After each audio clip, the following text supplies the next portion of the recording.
sometimes children clearly know about their rights because they'll actually tell you things, and they will remind each other about rights and rules.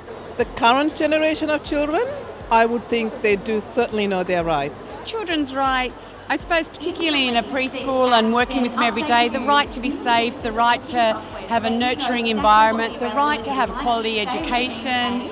Speaking on behalf of children's rights, it's really good to see that a lot of services and educators and teachers are advocating for the rights of the child, but we can still do so much more as well. I think most families would place their children at the centre of family life.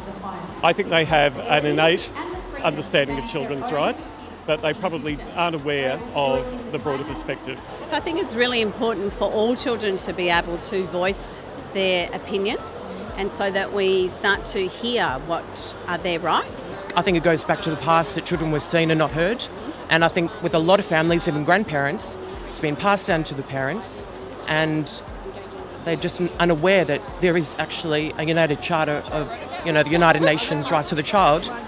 And unless you Google it or work in the sector of early childhood, you don't know it exists. And I think that's a bit sad as well. But my generation, when I was a child, no, I didn't know my rights. But I'm old. But I'm old. I'm not sure if the families in my workplace do know, but I do like to make sure that my educators know.